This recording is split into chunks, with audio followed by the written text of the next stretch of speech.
Hey everyone, welcome to a Q&A session with CBS, Pierre, and potentially Krillin. You may join a little bit later.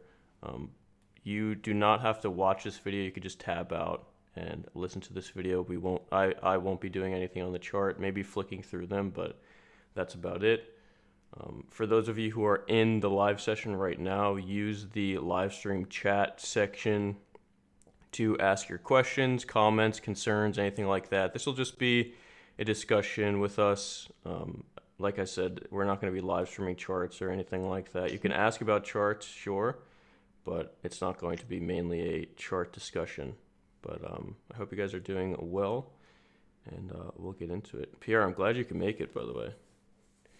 Yeah, well, it's 4:30 p.m. here in France, so it's kind of like the best timing to do this kind of thing for me. Oh, perfect. All right. And it's Friday, so it's basically one of the few days of the week where I can say to everyone, please just leave me alone for at least 1 hour. Yeah.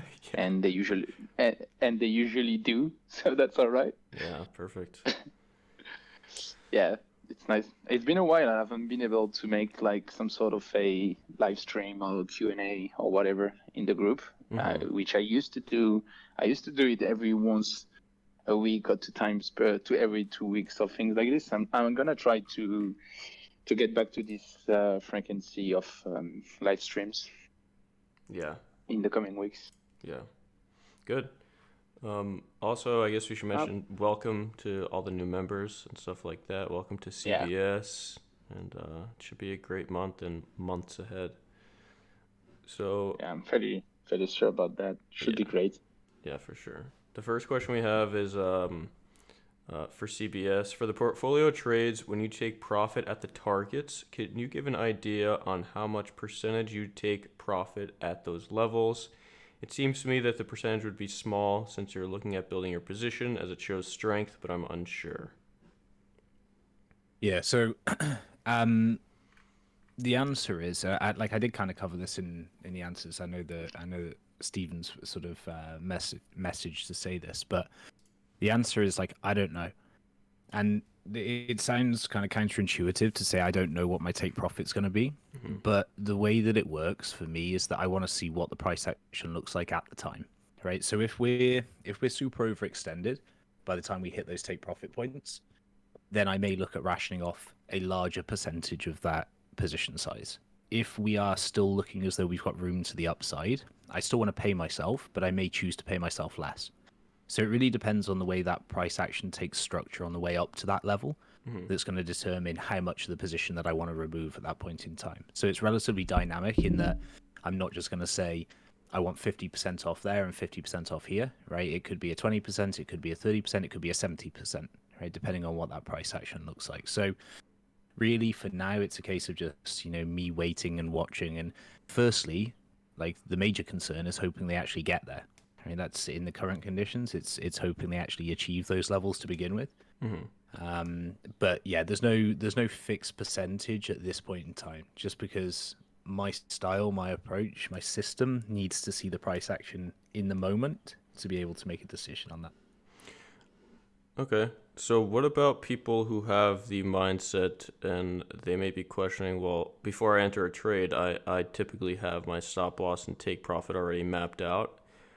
Is this just situational that you don't have it all mapped out, or is this tied into your entire system as a whole? Yeah, so more tied into the entire system as a whole. So the take profit levels are defined. Right. So the areas that I would look at realizing some profit are defined. However, it just depends on how much of the position that I'm going to take off at those points in time. So I know the rough areas that I need to see, price reach. And then, from my system's perspective, what I'm primarily going to be looking at is, do we have divergences for me? So if we get to those levels and I see strong bearish divergences, then I know I need to realize a good percentage of that position. If we get there and, RSI says, okay, we actually cooled off a little bit lower, right? So now we've got room to run to the upside and keep going, then my decision will be different, right, on how much comes off at those points. But those take profit points are still set in stone. And if anybody is kind of, unwilling or feels as though it relies too much on kind of my input in order to determine that, then you can absolutely have your own thought process of, a 50-50 split, or whether or not you want to take something like a 30-30-30 split on the way up.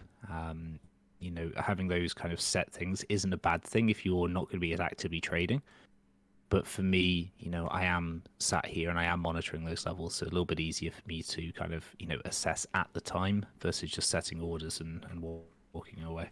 Gotcha. All right, great. Good explanation. Yeah, I think there's kind of an approach where you can be fluid with your entries as much as exits when you can manage the position yourself. Basically, be in front of the computer whenever price actions happens, or you're in the case where you cannot dedicate that much time to the market, and in that case, maybe having defined targets can be useful. I think it's important to be able to do both depending on what you're waiting for on your trade.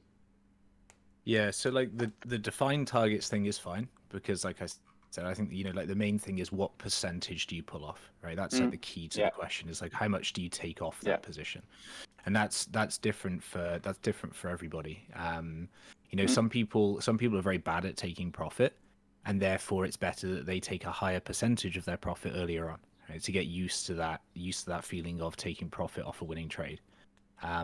Other people, are more set up for the next 3 months and will be less inclined to take off profit at the first resistance point, instead allowing price to retrace, correct, etc., and then carry on.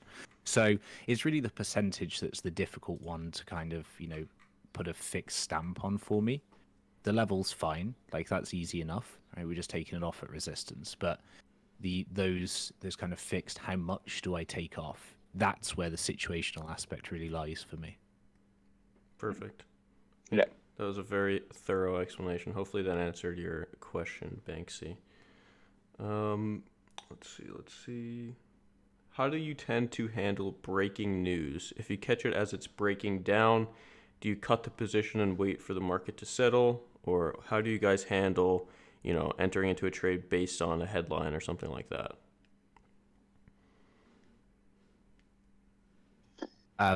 I can start if you want. Sure.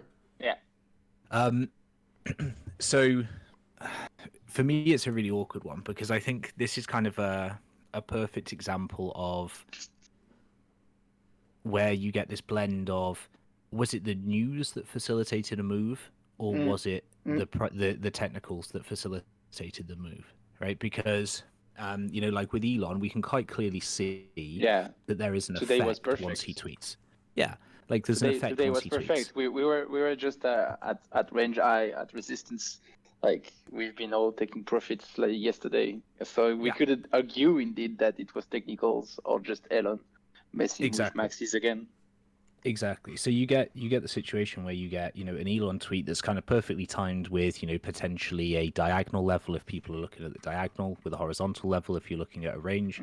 Like you get this kind of perfect confluence of tweets. And there was a good example of Binance, maybe a year ago, where Binance received some FUD, and the FUD was, directly on a daily bearish divergence. And, we had all these confluent technical factors that when the news came out, we sold off. And when you're playing into those things, right, it really depends. If you're playing it because it's a news related item, and so you're saying, okay, Elon's tweeted negatively about BTC, I'm going to take a short, then the only advice that I can give you is you have to just take profit on the impulse, right? So you ride the aggressive move down, like when we sold off like 3.5%, and you take your money out. That's it. You caught a breaking news item and you close the position.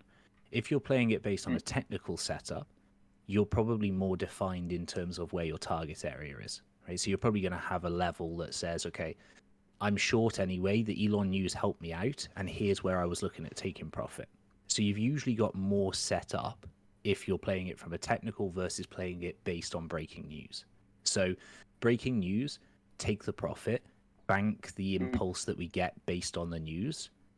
Technicals, you've probably got a little bit more room to play around with because you were set up differently.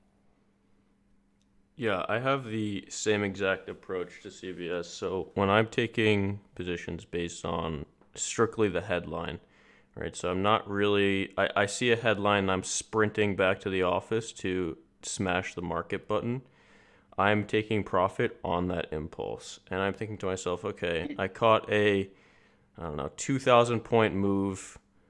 How much more could I really squeeze out of this position? I made 2,000 points in maybe 7 minutes, right? You have to be realistic and say, okay, I caught this trade strictly because of a headline and take your profit on that. I'm really, really not greedy at all when it comes to my profit on headlines, stuff like that.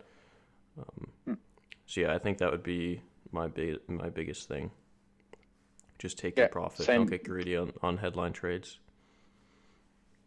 Pretty much the same here, and that's something I learned in especially in 2018, 2019. Whenever there was some kind of ETF news, we used to have this kind of impulse, where Bitcoin could do like 2, 3, 4, 5% move, and it was just always either retracing or either just shopping behind. And that's when I learned, if you trade a news event, kind of something like this, you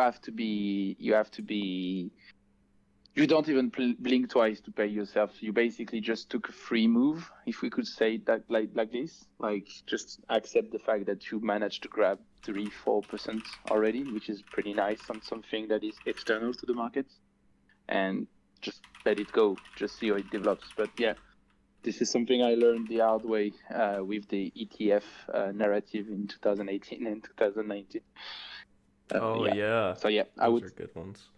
I don't know if you remember, but there was like every 2 or 3 months there was a new fund, or anyway, a new group of people registering for a new ETF or thing like this. And every time we were like, wow, nice, plus 10%. And then just 2 days later, it was fully retraced. Yeah, that was good times. All right. Yeah, good times. Yeah, sure. Where's Loma? Loma is on holiday. He arrived back last night, I believe. So we should get a message from him today, tomorrow. We'll see when he gets settled. This is a great question. How do you guys hedge your spot holdings? Any specific rules you follow? Do you use options or futures to do so? I personally, I used to hedge a lot more than I do. And hedging is kind of a slippery slope because you could just end up in a lot more loss if you're incorrect with your hedge and if you hedge too much. So typically how I hedge is, let's say I'm trying to hedge, I don't know, 100,000 in Bitcoin, for example. I would be hedging short with a $50,000 position size. So I'm always going half of whatever I'm trying to hedge.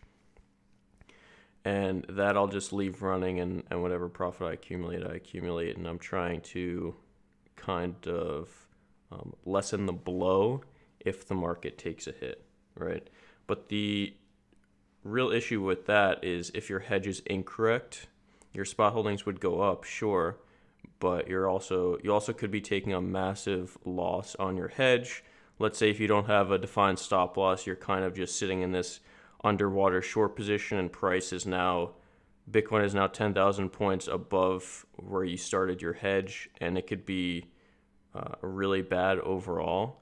So I personally don't hedge my spot holdings too often anymore, not specifically for that reason, but because I just would prefer to trade normally. How do you guys manage your spot holdings? Do you guys hedge? I used to, especially during the bear market in 2018, especially 2018, 19. But I was mostly doing it the wrong way, in my opinion. I was mostly doing it just like you described, and it was poor execution and poor strategy. I've reached a point right now where I'm considering my fiat exposure, my stable exposure, as a hedge by itself. Whenever, like, for example, when in this kind of uptrend we've been in 4 months to year, now it's been a year, when I decide to go back to 70-80% USDT, I consider this as a hedge by itself. I have not been shorting or whatever in a very long time. I don't think I haven't even take a single short this year. I should have, maybe. No, I don't hedge particularly. Whenever if I feel like the market is tanking and I want to protect myself, I just basically pay myself and sit in USDT. I think one way you could also hedge is by putting your stables to work, farming or whatever. But I'm not an expert on that, so I won't enter into the details. No, I just basically go back to spot and fiat. CBS, any thoughts? Like I'm probably like more aggressive than most because I don't know. I don't like holding crypto for long periods of time. It's never been something I feel comfortable doing. Like you know this because we talk about it. But like, I don't particularly like holding on to crypto, especially not when I see like downtrending conditions. Because for me, like this market still carries a huge amount of risk, and I don't particularly like hedging spot holdings. For me, I would rather just sell my spot holdings, right? Because I'm far more active when I trade crypto than I am with anything else. So, you know, everything that I take in crypto is more, you know, I can take swing trades, sure, and I can take spot buys, sure, but I'm always going to be taking profit on those positions. And I have no problem cashing back out to USD and rebuying when I need to. Whereas in traditional markets, I tend to feel a lot more comfortable in having my money exposed for long periods of time. But crypto for me has always been something I don't really like to hedge spot holdings. I would much rather just sell my spot holdings. And usually because it's if I am in the mindset of I should hedge my positions here, right? What I'm anticipating is probably some downside action. And so for me, it's just easier just to sell and then rebuy when I see strength, you know, back on the cards. Hedging is an incredibly difficult thing to execute correctly and well, and to be able to, you know, have a successful position at the end of it. That means that, you know, you didn't draw down too much, you managed to exit your hedge correctly, you managed to rebuy correctly. You know, like there's so much to consider for a hedge position. And the one thing people tend to do with hedges is they overmanage hedges. So they find themselves like if they're short and they're hedged, they start closing when they start seeing price go back up, and then they have to re-hedge again, and like so it gets super awkward. People tend to kind of overanalyze that situation. So if you are hedging, you basically hedge and then you step away. Like you don't worry about the price action developing because you know you're neutral, you know you're flat basically, and you don't need to worry about it. But like I said, for me, my personal preference has never been to hedge. It's always just been to basically dump my exposure and then I'll rebuy back in when I see an opportunity to do so. Yeah, exactly the same here. And it's funny because when we talk about doing that, there's going to be people that will say, "Oh, well, what if you miss the next move or anything like that?" And I know us three for sure that we don't mind buying higher. There's really nothing wrong with buying higher at all. There's this weird thing that people feel the need to have to catch the exact bottom for it to be a profitable trade, or for you to, I don't know, make any sort of capital from the trade.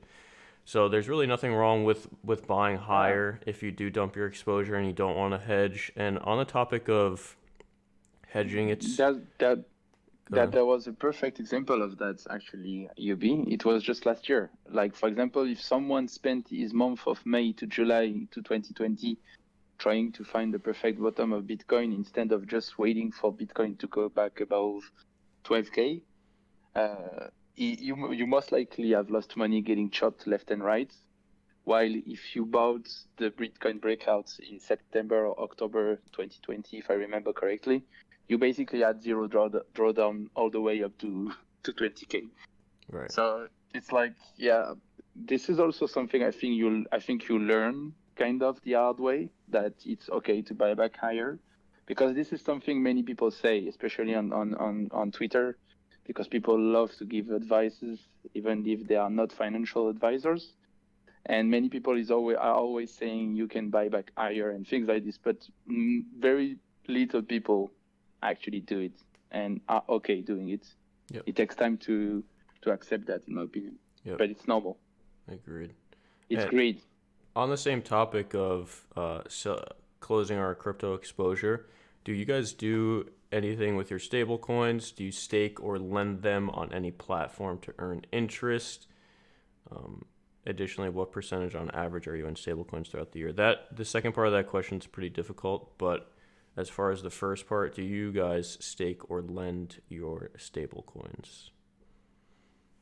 Yeah, I've started doing one of my goal, I'd say, for whenever we enter a long period of bear market or whatever, has been to put some stable on the sideline that I will be able to deploy to lend or whatever whenever we enter a long bear market, and I might want to take a few weeks of break or whatever. For one right now, one of the platform found that is quite okay in terms of API, especially if you have a bit of money, is crypto.com, where you can basically lend your USDC with up to 20% API, depending on the amounts. I think if you're above 100K or something like this, you can get as high as 20% API.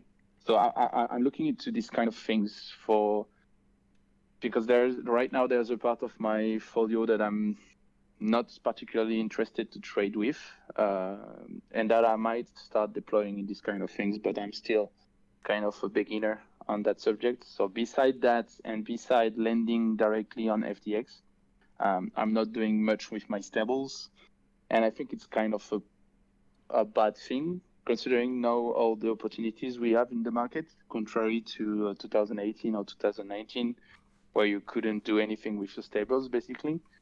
Right now, if you have stable coins and you're not willing to trade as much as you did during the bull run, this might be indeed a great idea to put your stables to work. I'm going to try to dig deeper on that subject, and if I find anything interesting, I will most likely share it in the group. Yeah, I'm in the same boat as Pierre. I don't do any, well, I guess not in the same boat because he lends on FTX. I don't do any lending or staking with my stables whatsoever. And I go back and forth on this topic because I don't know if I'm stupid for not lending or if I'm going to end up as a genius for not lending. And I think really part of my hesitation comes because I've seen a lot of exit scams and things like this in the past. And I'm not necessarily saying that these staking platforms will exit scam or anything close to that. I just think that's my unfortunate boomer mindset on the topic, and also my complete uneducated opinion on the topic when it comes to staking and lending. So it's something I'm not interested in only because I don't know too much about it. But maybe in the future, I'll take a look. But I'm pretty comfortable with just holding my stable coins. I mean, it's what I've done for years now. So it would be nice, I guess, to earn interest, but something that would always be in the back of my mind if I'm lending out a decent chunk of money, like what if, all the what if questions, and it would really suck to be a part of something bad like an exit scam or something. I think one thing I'd say is that if you're willing to do this kind of thing, and if you obviously don't do it on anything kind of darky, on shady shit, on website you not known or whatever, I think if you want to do that with a bit of money, you can only think about doing it on platforms like FTX or crypto.com.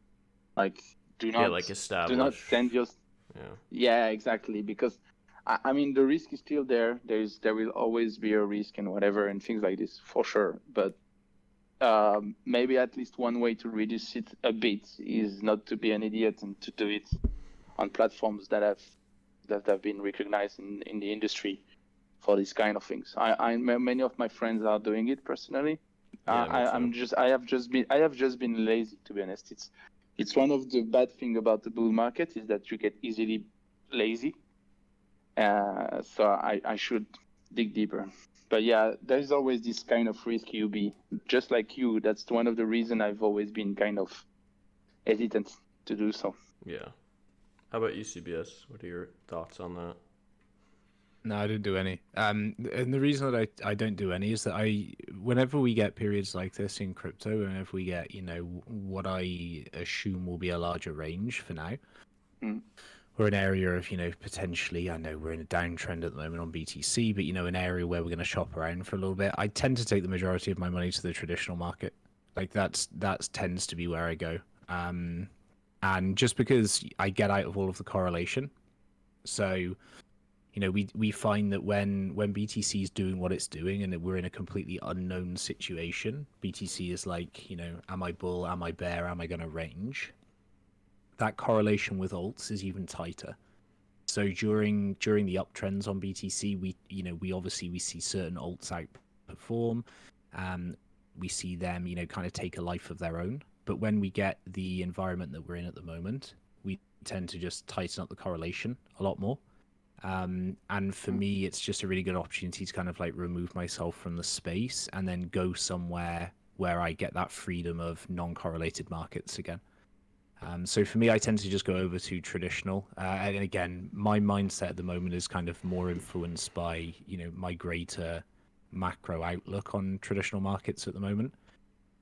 In which case, I want to have some exposure there to certain things. So for me, I think it's more beneficial versus, just lending or staking. For now, I think it's still more beneficial for me with my ideology to be more active in a different space. Yeah, that's a great point of view, and it differs from Pierre and I, Right. so that's good. Let's see.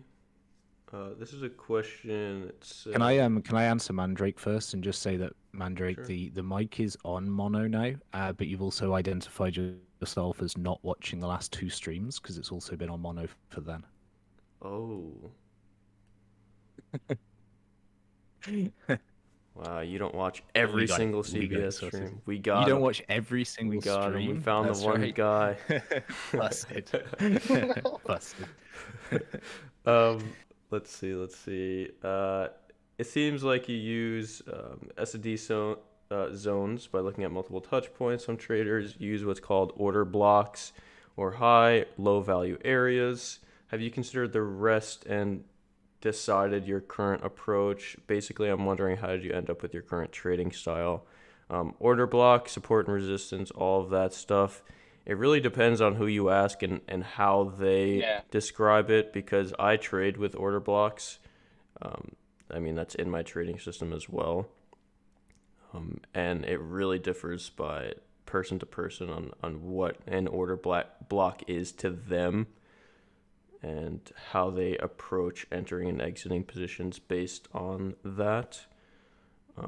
But as far as how I ended up with my current trading style, just a lot of trial and error and really forming it to me as a person. If I'm super active one day, then I'll lean more towards scalping and take out my scalping system. But as far as your trading system, it has to fit you and your personality, and just a lot of trial and error and feeling comfortable with what you're doing overall. Yeah, I think that's a good explanation. It's something I say very often to people asking me if they should day trade or swing trade or whatever. I think one thing to keep in mind is that you should find a trading system that fits your lifestyle and not the opposite. You shouldn't adapt your lifestyle to your trading system. What I mean by that is that not everyone is made to be a god day trader using liquidity theory or whatever. Not everyone has the skill, time, and experience to do so. So you have to find something that fits your lifestyle, and that's basically how I ended up trading with my current system. It's basically when I decided to accept that I was not made to day trades like the heroes I had on crypto Twitter, mainly because I still had a job. I was working like an idiot, and I couldn't. And I had to find a system where I'm relying on something more trend wise than price action wise. I'm not quite sure if that's the correct way to say it, but personally it's my training system just developed naturally with time and experience. I don't trade at all the same way I used to even 1 year ago, in my opinion. And as we are in a market where everything moves so fast, we move from a market where everything's trending and you basically just have to print H4 trend and write the trend for weeks like we had for the last 12 months. And suddenly you're in this kind of ranging market where you have to be in survival mode and not easy mode anymore. And you have to be able to adapt or stop trading. So I think if you want to trade crypto, you have to be able to have a fluid system, I'd say, or just accept that you have to trade only parts of the market or times in the market, some windows that are made for you and others not. And unfortunately, I don't think there are a perfect answer for that. It's basically just time and experience, I would say. I don't know if you guys agree. I do agree with that, and I kind of feel bad giving that answer to some questions because, Yeah, I mean, yeah. it seems like, I'm just trying to get out of the question or something like that, but truly that is the correct answer. Time and experience will be the best teacher, and I wish there was something that we could say that's like the golden key to develop a system or something like that. But truly, time and experience, in my opinion, will be what you need to do. I can give you something slightly more concrete. All right. Yeah. Let's hear. Well, like my thing is like basically you will spend so long fucking about with 20 different systems because like you look at them on Twitter and they look cool and like, it looks like the greatest thing, right? All you have to do is find out what do you enjoy looking at, right? This is the starting point that I take with everybody I speak to is what do you enjoy? So some people really enjoy looking at the order books, right? That's where they get the greatest enjoyment. Some people really enjoy looking for divergences. Some people really enjoy ranges, whatever it might be, right? Find the thing that you like the most and use that as your starting point for building a system, right? So you get some discipline and say, look, I really enjoy volume profile, and therefore I'm not going to consider anything else. What I'm going to do is I'm going to focus on volume profile and I'm going to figure out how I can make it work for me. Right? So like that's the step you take in terms of, getting to a decision point. Or at least some sort of, idea about where you start with. Now, if it comes to it and you say, look, I've now looked at volume profile for 3 months and I can't find how to make this successful, then sure, you can swap onto something else.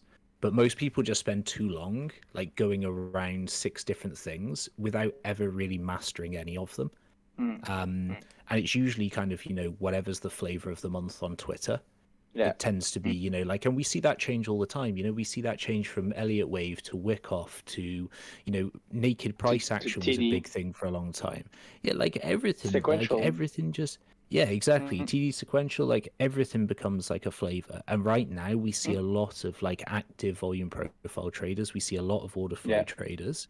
And that's something a lot of people have interest in. So the only thing I would say is like just find what you enjoy because you have to spend time with a system, and if you don't enjoy looking at what it is, then you're never going to want to spend the time with it to do it. Like for me, Elliott Wave may be incredibly successful, but I don't want to spend the time with it because I don't enjoy it. So you figure out what you enjoy and then you figure out how to make that work and how you can master it. Yeah. Whatever works for you, basically. Yeah, exactly. That's actually a brilliant advice because and it comes with the time and experience, because if basically you do something like you don't like or it doesn't fit you and what you like to do, you will never spend the 10k hours needed to slightly master a system. So yeah, that's a very good advice. Yep. Yeah, well said. Let's see. Let's rapid fire a couple questions here. so we're not spending too long on one question. I want to make sure people Yeah. get through their questions. So this one we could get through quickly. As a new member, newbie trader, I was wondering if you have any tips, insights, mindset that you wish you knew when you were starting out. The one thing I wish I knew when I was starting out is that as a trader, I'm a professional loser. So I had to be comfortable with losing. I had to be comfortable with taking losses and all of that stuff. So I had to realize that I'm not going to win every single trade. So I had to really get that in my head, and I think that's the biggest tip and thing, something I wish I knew starting out. What about you guys? Oh, hey, this is Krillin. I just joined. Krillin, what's up? Welcome. Yeah. So, to answer this question, I would say, Straight to the point. well, Yeah, on my top man. of trying to figure out your own system, well, I would say you need to keep in mind that you don't always need to be in a trade. So, well, this is a bit what Pierre and CBS were saying earlier is you need to adapt to the market conditions. So when the market conditions are not good, it's better to just sit out. I know a lot of people got chopped in the past 2 weeks. And in my case, I'm just being happy sitting in USD, and this is really important because whenever even as a noob, I was making good gains. Well, typically I was giving back my profits whenever the market would go down because I would have trouble flipping bias. So I would typically buy dips that were not dips, but just the beginning of the downtrend. And this is where typically I should have just been saying, okay, this is not certain. I made good gains. Let's just chill in USD and see how it goes until I have a cleaner read on the market. So yeah, it's okay not to know. I know everyone on CT always pretends to know everything, but that's bullshit. So it's okay. It's okay not to be sure. It's okay not to know where the market is going, and just stay in USD and observe. That would be my advice for a newbie trader. Yeah.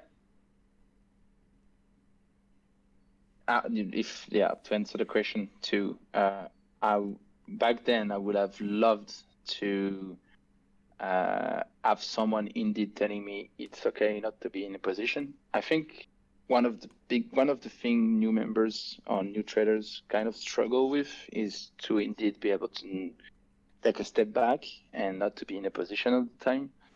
And this is personally something that has hurt me a lot during previous bear markets because I was inexperienced and I was greedy as fuck. I think that's quite the term.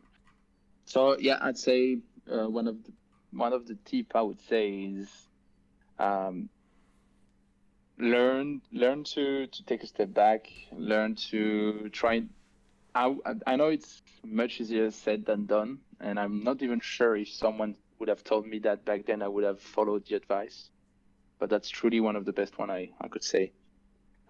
Yeah, I'm trying to think about another one, maybe a more precise one, but I don't have like this. I'm also managing the TSM position.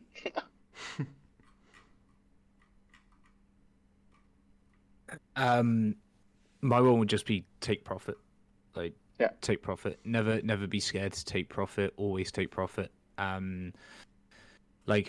Take profit dominates everything for me. I don't care if my trade hasn't hit target yet, and I feel as though the market's going to turn around and I've got good profit and I want to lock it in. I'll take it. I'm so ready to take profit that that's kind of my biggest advice is most people really refuse to take profit because greed starts to take over, and especially as a newer trader, it's something that you'll experience pretty regularly is, looking at a chart, being nervous that we're going to go down or you're going to start losing some of your profit, and the psychology of greed will very quickly overtake that and tell you that you're going to miss the next leg higher, right? Or that 6 different people on Twitter have started tweeting bullishly again and therefore you're going to hold the position.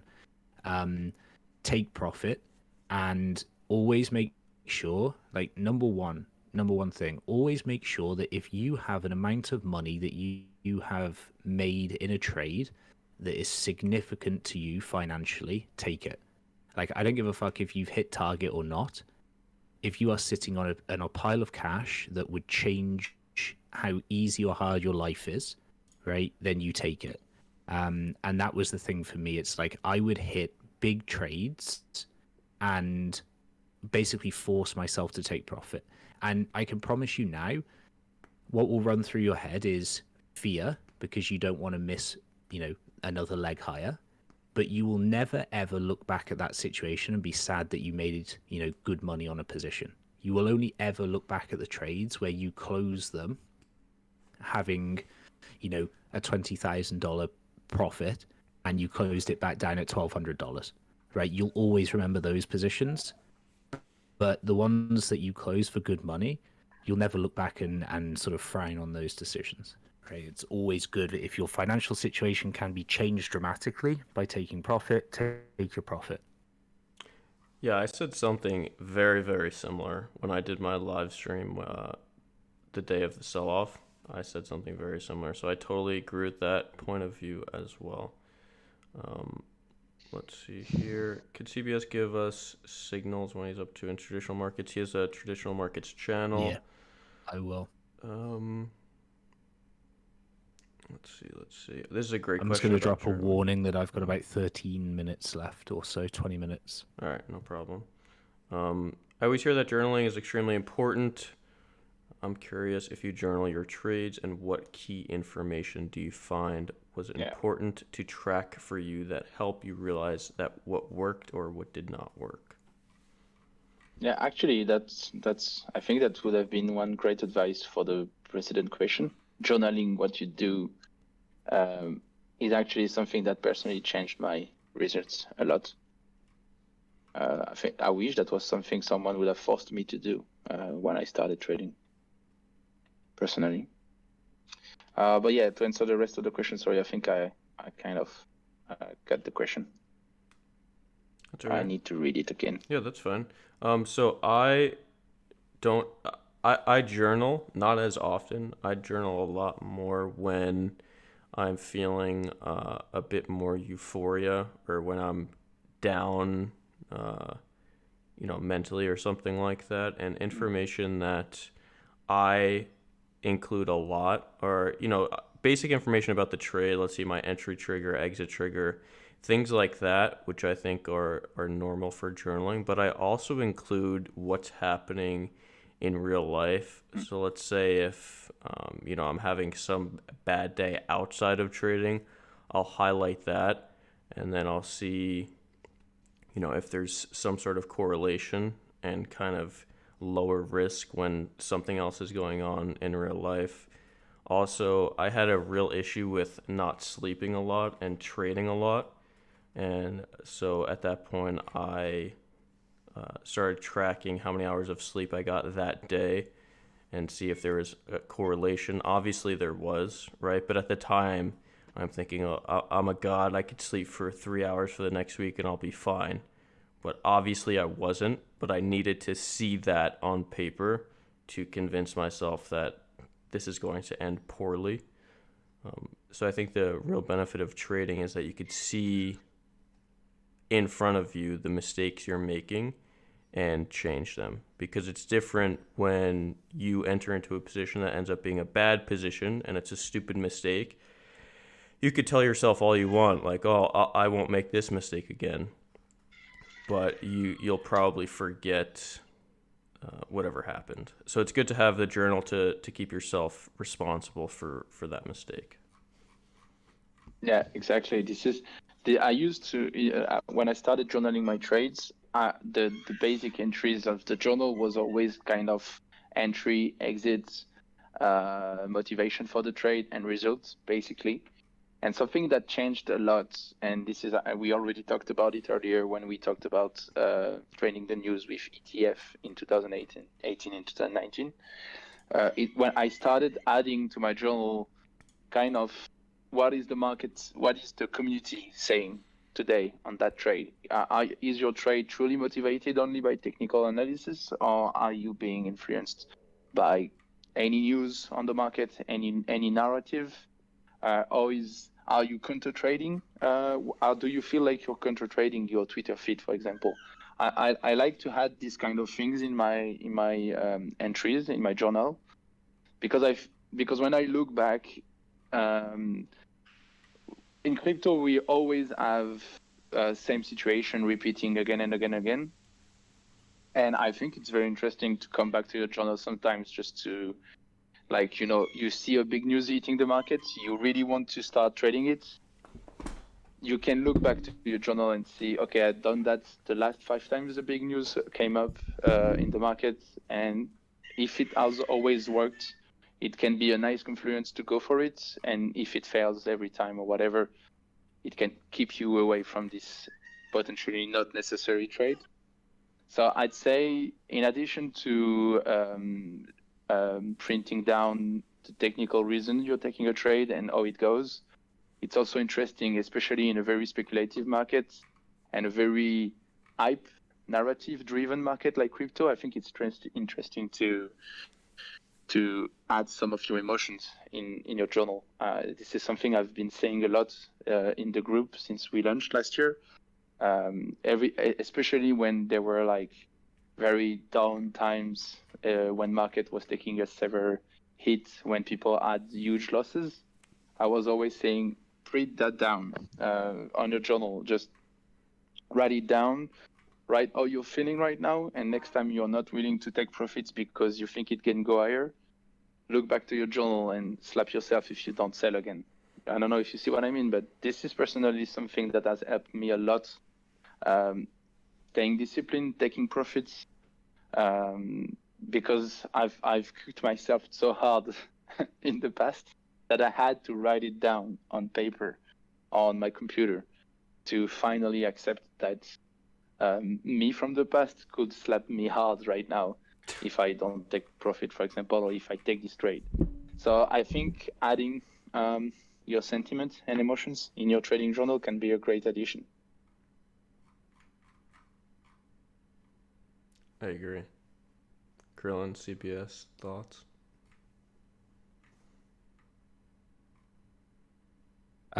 Yes. So, I mean, like, I'm pretty similar to you, EB. Like, I journal everything.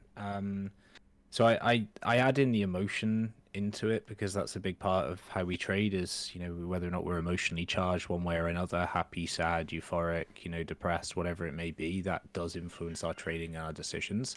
Yeah. I basically journaled from day one because as soon as I went full time, I had like a huge number of back-tested trades. So for me, I've always had journal, which is largely just data driven. And then the emotional side is something that I added in, once I realized just how big of a factor that was going to be for my trading. So I've got like masses of journal entry that is literally just like robotic entry, exit, take profit, signal, etc. Which helps me to have a data set of information. And then also I've got stuff that I can filter based on emotion as well. So like they're kind of really the key things. Making sure you include the emotion in there is absolutely key, I think. Because that is something you will easily overlook, but personally will have a big impact on the decisions you make. So just make sure that's included, and then all your other stuff is pretty standard for what you would expect in a trading journal. Yeah. To wrap up CBS's time here on the Q&A, let's do the rapid fire thing again, but let's actually answer them quickly if we can. Just so we can get through the questions. And stuff like that. Also, if someone's too loud, if one of the analysts are too loud, you can lower their user volume. So don't be afraid to do that if one of us are too loud. But so for the first question, let's get through these as quickly as we can so that CBS can answer before he leaves. All right. Where was I? Crap, I forgot. I this- think there's a kid not really happy behind us. yeah. No, it's okay. It's I'm supposed to be a full-time dad this week, so. okay. But I'm in the Haven call, so obviously. All right, Yeah, I'll mute myself. it's okay. It's okay. Don't worry. Okay, so the first question I see, any upcoming solution for the 50 user limit on video streams? That's entirely because of Discord. That's out of our control. But another question here, I saw a question about what percent return on your trading capital do you aim for each year or month? I personally don't have any type of goal like that. A type of goal like that could actually end up being a negative for your overall trading experience. Do you guys feel the same way? Having a percent return goal on your trading capital each year or each month? I do disagree. Oh. Like I see both sides of the argument because I remember SC talking about this a long time ago to say that like personal targets are basically shit when it comes to trading because it gives you something to live by and therefore there's a psychological attachment to it of not achieving it, right? So when you don't achieve it, you've got not only the fact you're probably losing money, but the fact that you're not hitting any goals that you set out for yourself. So you've kind of got twofold, a double whammy of being hit by stuff.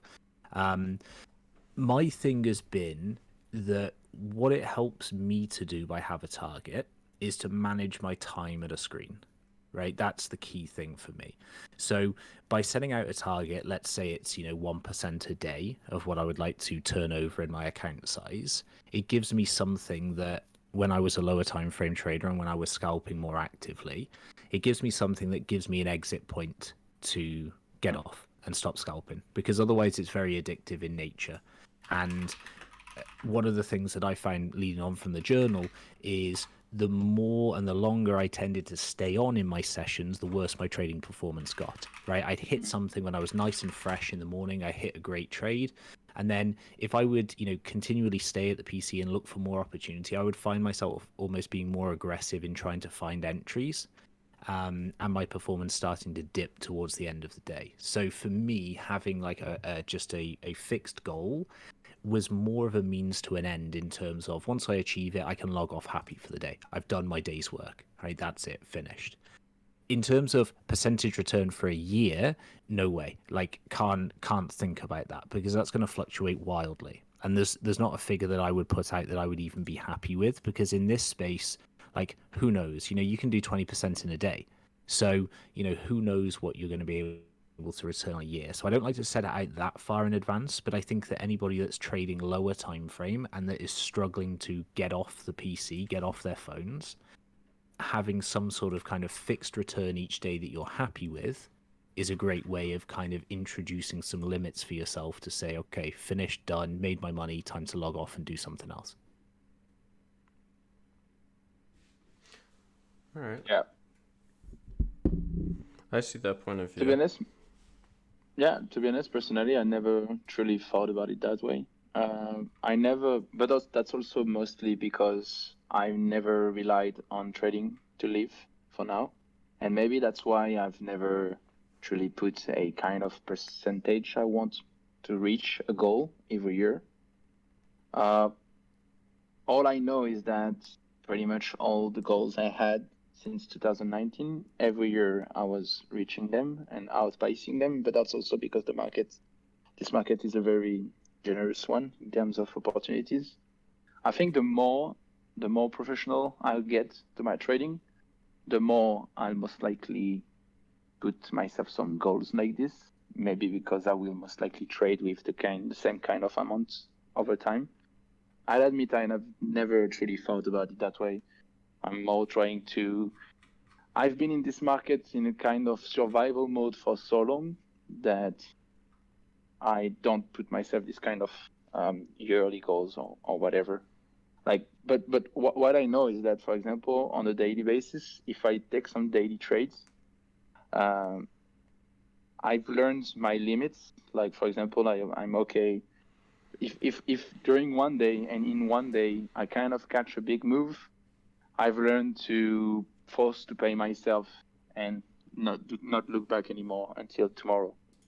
while when I was started trading, if I was doing some day trades, I could stay in front of the screen and basically ruin profits I've made in the day. So kind of like CBS after all. But for example, if today my target hits on KSM, I don't know how to say it in English. I will most likely not touch anything until tomorrow, and maybe not even trade this weekend. And I will be happy with the kind of results for the week. I don't have a data, a set rules like I want this percentage, but it's kind of gut feeling, like, you know what, I'm happy with this week, or I'm happy with this day, and trying to move on. Perfect.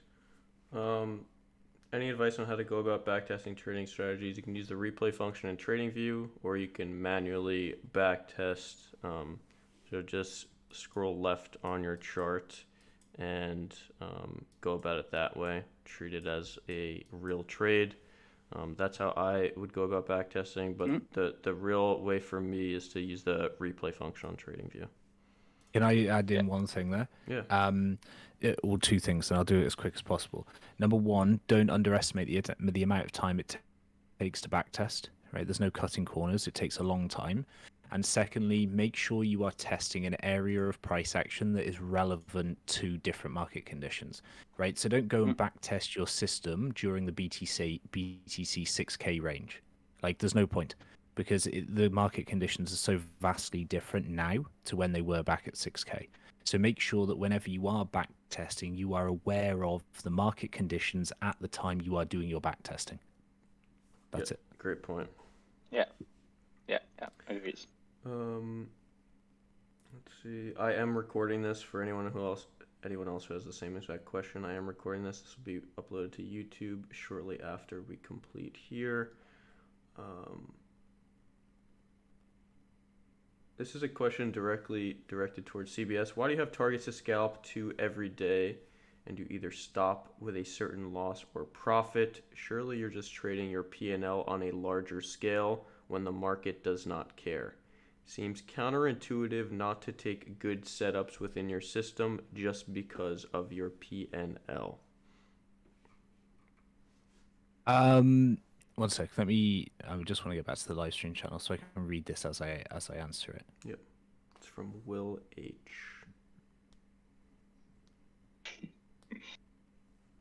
You can tell I'm still new here and I'm still struggling to locate the live stream channel. It's under the discussion. Last channel in discussion. It's normal. My discussion's minimized. That's why I can't see it. Oh, this guy. Okay, here's Will. Why do you have targets to scalp to every day and you either stop with a certain loss or profit? Surely you're just trading your P&L on a larger scale and the market does not care. Seems counterintuitive not to take good setups. It's not counterintuitive, right? And like, when we say not taking good setups just because of your P&L, like, I'm not taking good setups because I'm not in front of the PC anymore. Like, because I've got a wife and family, and so therefore I don't want to be sat down at a PC for longer than I need to be. So the fact that there's good setups developing doesn't matter because I'm not there to see them, right? So that part of things doesn't matter.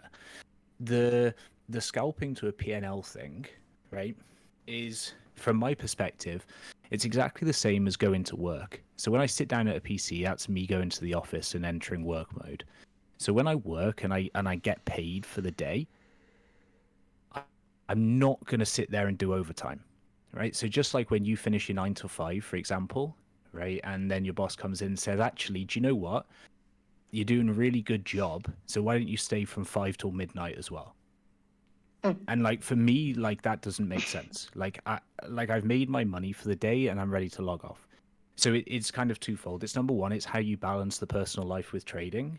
When I'm scalping lower time frame, I can be at the PC at any hour of the day and potentially make money. And that's a very addictive quality to have in the market. So you have to put in some personal kind of discipline factors that say, I'm happy with the money I've made for the day, or I'm happy with the loss I've taken for today and it's time to step away and I'll come back tomorrow and the market will be the same for me. But without that, and essentially Will describes the problem that I had before I introduced a system like that, which is I could just sit at a PC and keep trading all day, right? I could do that, that was something I did used to do. But things change, responsibilities change, lifestyle changes, your approach to the markets changes. So for me, it's just not something that, I think is relevant to me and my situation. Yeah, well said. Yeah. There's another question about journals. How do you journal in practice? Do you add entries at every trade, every day, occasionally? What tool?